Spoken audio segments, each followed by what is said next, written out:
Chantal, bonjour. Bonjour. Semaine 4 de la campagne électorale. Ça a commencé hier avec notamment des entrevues de Mark Carney et Pierre Poilievre à Tout le monde en parle.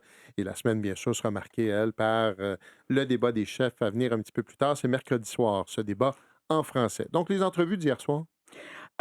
Intéressant, mais vous avez rien appris sur les politiques de l'un ou de l'autre parce que le format s'y prêtait vraiment pas, c'est même pas une question de pas vouloir répondre, c'est que c'est pas le genre de plateau où on va expliquer des politiques complexes sur l'habitation, l'environnement et cetera et on l'a vu dans les réponses.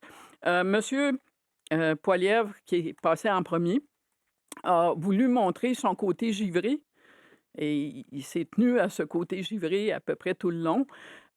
Encore là, je vous dis, c'est pas la place où on peut donner des réponses complètes. Par exemple, il a été question de la fermeture de CBC. Il a insisté sur combien Radio-Canada est important. En Alberta, a-t-il dit, on ne peut pas s'informer en français s'il n'y a pas Radio-Canada. Mais évidemment, on ne s'est jamais aventuré sur la piste de comment on fait pour maintenir des services à Calgary quand on n'a pas d'infrastructure, puisqu'il veut mettre la hache dans les infrastructures de CBC d'un océan à l'autre. Alors, c'était ce genre-là.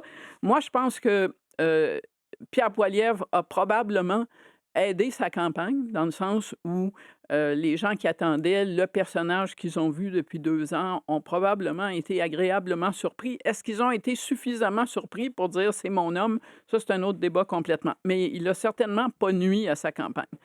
Non, Bon, non, il était sympathique, ouais, ouais, souriant. ouais, ouais. Puis, C'est pas l'homme qu'on a vu en non, chambre, là, attaquer Justin Trudeau. il y a des choses un peu quand même, il y a du fil blanc un petit peu trop blanc. Ouais, Je c'est vous sûr. parle de l'allusion à Lucien Bouchard, comme qui serait devenu un conseiller de M. Poilievre. Je suis sûre que M. Bouchard lui-même a dû être étonné d'apprendre qu'il serait devenu un conseiller de Pierre Poilievre. Ils ont probablement eu une conversation, on le nie pas, mais il faut quand Ouais. même pas. C'était poussé un peu fort. Ouais, c'était la question d'ailleurs sur son attitude, puis il dit: «Ah, j'en ai parlé avec monsieur Comme Bouchard, si justement». comme si Lucien Bouchard avait passé sa vie à être grognon et et à grogner contre les électeurs, ce qui était franchement pas le cas, même s'il avait son petit caractère, on le sait. Mark Carney, n évidemment, il y avait beaucoup d'inquiétudes dans son camp. Comment ça va se passer? Quelles sortes de questions, vont être posées?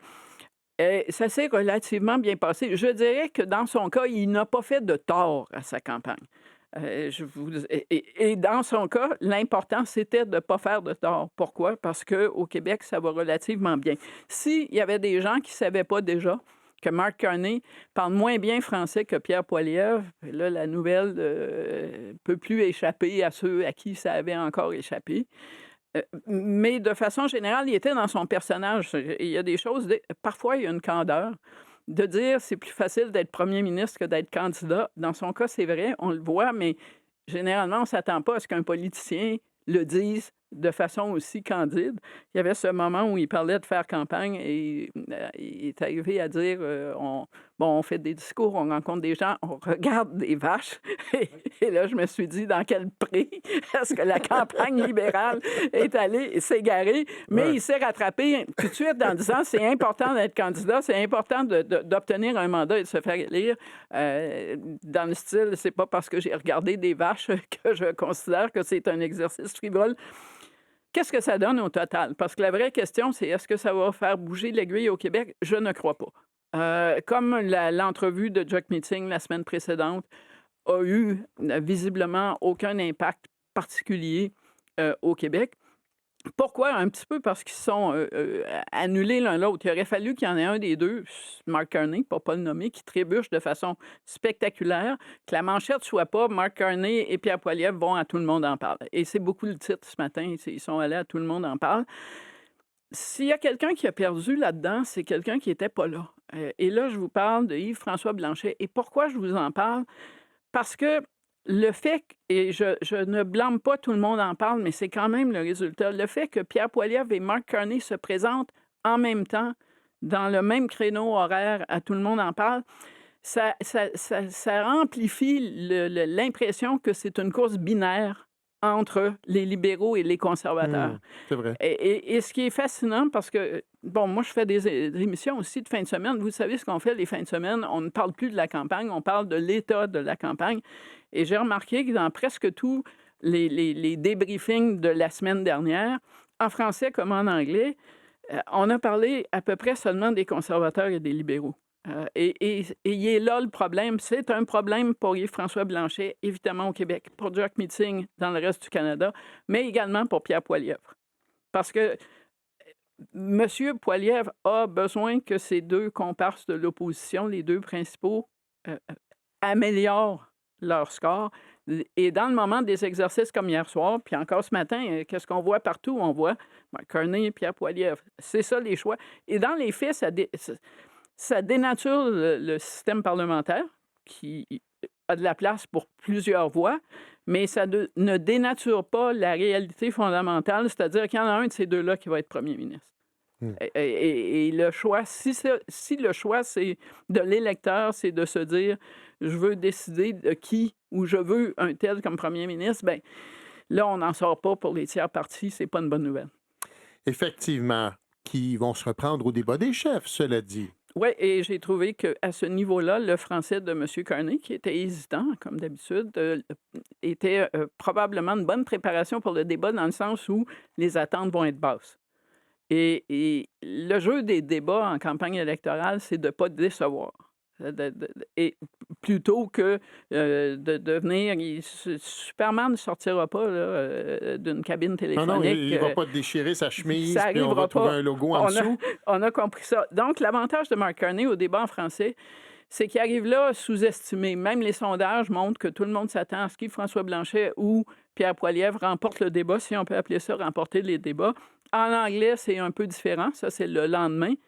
La vraie question, là, j'aurais dû vérifier quand est-ce qu'il y a des matchs de hockey à la télé, parce que j'ai comme l'impression qu'il va y avoir de la concurrence de hockey. Bien, il y en a un ce soir, donc ça pose pas de problème. Le prochain match, c'est jeudi, je pense. Hein? Exactement. Et donc, c'est mercredi, pardon, le 16, donc jour soir de débat en français. Ouais. J'avais comme compris ça, mais malgré mon absence de connaissances sportives, j'écoutais et là, je me disais... Si jamais on perd ce soir, ça va être un match décisif. Mais oui, mais c'est ça. Alors, ça passe sous sa case. Qui va choisir les Canadiens plutôt que Mark Carney et François Blanchet? Ouais. Bon, point d'interrogation. Deux choses. Il reste 2 jours avant le premier débat, peut-être 3 si vous comptez la journée de mercredi. On n'a toujours vu aucun cadre financier de la part des deux principaux partis. Je n'ai pas vu qu'on en annonçait pour aujourd'hui. Alors, est-ce qu'on va nous présenter le cadre financier, l'ensemble des promesses avant le débat des chefs, ce qui est la norme, ou est-ce qu'on va passer par-dessus ça pour se rendre à la toute fin de la campagne avec les cadres financiers? Je ne peux pas vous répondre, mais je note qu'il reste demain, puis un petit peu de la journée de mercredi, puis après ça, il va être trop tard pour les débats.